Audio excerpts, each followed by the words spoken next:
नमस्कार भक्तजनों, आइए सुनते हैं सोमवार व्रत कथा। इस कथा को जो कोई भक्त सुनते हैं उनके सारे कष्ट दूर होते हैं, उनके जीवन में खुशियां आती हैं। अगर चैनल पर आप नए हैं तो चैनल को सब्सक्राइब जरूर कर लीजिए। किसी नगर में एक धनी व्यापारी रहता था। उसका व्यापार दूर दूर के नगरों में फैला हुआ था। उस धनी व्यापारी के घर में सभी प्रकार की सुख सुविधाएं थीं। सभी लोग उसका मान सम्मान करते थे। इतना सब कुछ होने पर भी वह व्यापारी बहुत दुखी रहता था, क्योंकि उसके कोई पुत्र नहीं थे। पुत्र पाने की इच्छा से वह व्यापारी प्रत्येक सोमवार को भगवान शिव का व्रत किया करता था और सायं होते ही शिव मंदिर में शिव जी के सामने दीपक जलाया करता था। उस व्यापारी की भक्ति भावना को देख एक दिन पार्वती जी ने भगवान शंकर से कहा, हे भोलेनाथ, यह व्यापारी आपका परम भक्त है। कितने दिनों से यह नियम से सोमवार का व्रत और पूजा कर रहा है। आप इस व्यापारी की मनोकामना अवश्य पूरी कीजिए। भगवान शिवजी मुस्कुराकर बोले, हे पार्वती, इस संसार में सबको उसके कर्म के अनुसार फल की प्राप्ति होती है। यदि कोई नीम का वृक्ष लगाता है तो उसकी कड़वी निबौली ही मिलती है। अतः प्राणी जैसा कर्म करते हैं उन्हें वैसा ही फल प्राप्त होता है। शिव के उत्तर से पार्वती संतुष्ट हुई। वह उनसे बार बार आग्रह करने लगी।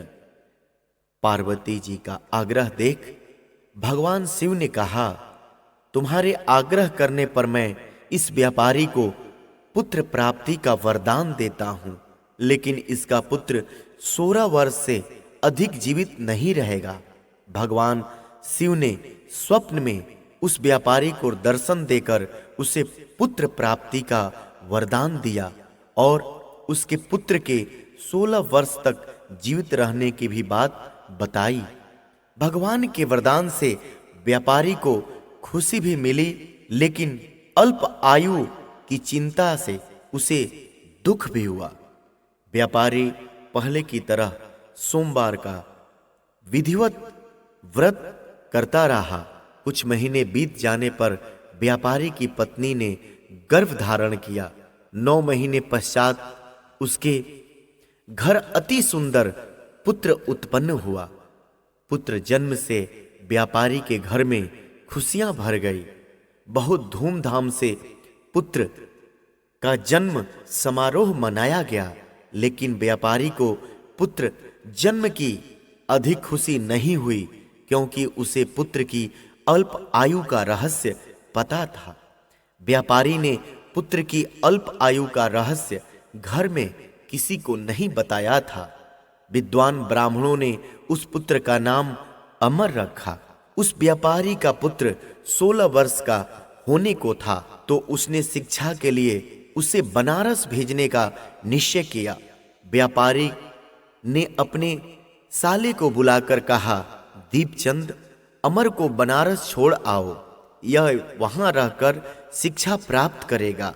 व्यापारी ने दीपचंद को बहुत सा धन देकर अमर के साथ विदा कर दिया। रास्ते में जहां भी अमर और दीपचंद रात्रि में विश्राम के लिए ठहरते थे, वहीं यज्ञ करते और ब्राह्मणों को भोजन कराते थे। लंबी यात्रा के बाद अमर और दीपचंद एक बड़े नगर में पहुंचे। उस नगर के राजा की कन्या के विवाह की खुशी में पूरे नगर को खूब सजाया जा रहा था। निश्चित समय पर बारात आ गई, लेकिन वर के एक आंख से काना होने के कारण वर का पिता बहुत चिंतित था। उसे इस बात का भय सता रहा था कि राजा को वर के काना होने का पता चलने पर कहीं वह विवाह से इनकार न कर दे। राजा ने इनकार कर दिया तो बारात को वापस ले जाना पड़ेगा। यदि ऐसा हुआ तो उसकी बहुत बदनामी होगी। वर के पिता ने व्यापारी के बेटे अमर को देखा तो उसके मस्तिष्क में एक विचार आया। उसने सोचा, क्यों न इस लड़के को दूल्हा बनाकर राजकुमारी से विवाह करा दूं। विवाह के बाद उस लड़के को धन देकर विदा कर दूंगा और राजकुमारी को अपने घर में ले जाऊंगा। वर के पिता ने अमर और उसके मामा दीपचंद से बात की।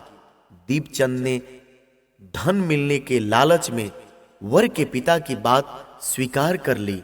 अमर को दूल्हे के वस्त्र पहनाकर राजा की बेटी चंद्रिका से उसका विवाह करा दिया। राजा ने बहुत सा धन देकर राजकुमारी को विदा किया। अमर राजकुमारी से सच्चाई छिपा न सका और लौटते समय रानी के ओढ़नी पर सारी बात लिख दिया। राजकुमारी, तुम्हारा विवाह तो मेरे साथ हुआ था। मैं तो बनारस शिक्षा प्राप्त करने जा रहा हूं। अब तुम्हें जिस युवक की पत्नी बनना पड़ेगा वह एक आंख से काना है। सुबह उठने पर राजकुमारी ने अपनी ओढ़नी पर लिखा हुआ पढ़ा तो उसने शोर मचा दिया और उस काने लड़के के साथ जाने से इनकार कर दिया। राजा ने सब बातें जानकर राजकुमारी को महल में रख लिया। उधर अमर अपने मामा दीपचंद के साथ बनारस पहुंच गया। अमर ने गुरुकुल में पढ़ना शुरू कर दिया। जब अमर की आयु 16 वर्ष पूरी हुई तो उसने एक यज्ञ किया। यज्ञ की समाप्ति पर ब्राह्मणों को भोजन कराया और खूब अन्न वस्त्र दान दिए। तभी अमर ने कहा, मामा जी, मेरी तबीयत कुछ ठीक नहीं है, मैं अब सोना चाहता हूं। अमर अपने कमरे में जाकर बिस्तर पर सो गया। शिव के वरदान के अनुसार सोते सोते अमर के प्राण निकल गए। सूर्योदय होने पर मामा ने अमर को जगाया तो उसे मृत देखकर रोने लगा। आसपास के लोग भी एकत्र होकर दुख प्रकट करने लगे। मामा के रोने विलाप करने के स्वर समीप से गुजरते हुए भगवान शिव और पार्वती ने भी सुने। पार्वती ने भगवान से कहा, प्राणनाथ, मुझसे यह रोने के स्वर सहन नहीं हो रहे हैं। आप इस व्यक्ति के कष्ट अवश्य दूर करें। भगवान शिव ने पार्वती के साथ अदृश्य रूप में समीप जाकर अमर को देखा तो पार्वती से बोले, यह तो उसी व्यापारी का पुत्र है। मैंने इसे 16 वर्ष की आयु का वरदान दिया था। इसकी आयु पूरी हो गई तो इसके प्राण निकल गए। पार्वती ने शिव जी से प्रार्थना की कि हे प्राणनाथ, आप इस बालक को जीवित कर दें, नहीं तो इसके माता पिता पुत्र की मृत्यु के कारण रो रो कर अपने प्राणों का त्याग कर देंगे। इस बालक का पिता तो आपका परम भक्त है। वर्षों से सोमवार का व्रत करते हुए आपको भोग लगा रहा है। पार्वती के आग्रह करने पर भगवान शिव जी ने उस बालक को जीवित होने का वरदान दिया तो कुछ ही क्षण में वह जीवित होकर उठ गया। सारा वातावरण खुशियों से भर गया। शिक्षा का समापन करके अमर अपने मामा के साथ अपने नगर को चल दिया। दोनों चलते हुए उसी नगर में पहुंचे जहां अमर का विवाह हुआ था। उस नगर में भी अमर ने यज्ञ का आयोजन किया। समीप से गुजरते हुए नगर के राजा ने यज्ञ का आयोजन देखा। राजा ने अमर को तुरंत पहचान लिया। यज्ञ समाप्त होने पर राजा अमर और उसके मामा को महल में ले गया और कुछ दिन उन्हें महल में रखकर बहुत सा धन, वस्त्र आदि देकर राजकुमारी के साथ विदा कर दिया। दीपचंद ने नगर में पहुंचते ही एक दूत को घर भेजकर अपने आने की सूचना भेजी। अपने बेटे को जीवित वापस लौटने की सूचना से व्यापारी बहुत प्रसन्न हुआ। व्यापारी ने अपनी पत्नी के साथ अपने को एक कमरे में बंद कर रखा। भूखे प्यासे रहकर व्यापारी और उसकी पत्नी बेटे की प्रतीक्षा कर रहे थे। उन्होंने प्रतिज्ञा कर रखी थी कि यदि उन्हें अपने बेटे की मृत्यु का समाचार मिला तो दोनों अपने प्राण त्याग देंगे। व्यापारी अपने पत्नी और मित्रों के साथ नगर के द्वार पर पहुंचा। अपने बेटे के विवाह का समाचार सुनकर पुत्रवधू राजकुमारी चंद्रिका को देखकर व्यापारी की खुशी का ठिकाना नहीं रहा। उसने अमर को छाती से लगाकर बहुत प्यार किया। उसी रात भगवान शिव ने स्वप्न में आकर कहा, हे श्रेष्ठी, मैंने तेरे सोमवार के व्रत करने और कथा सुनने से प्रसन्न होकर तेरे पुत्र को लंबी आयु प्रदान की है। व्यापारी बहुत प्रसन्न हुआ। सोमवार का व्रत करने से व्यापारी के घर में खुशियां लौट आई थी।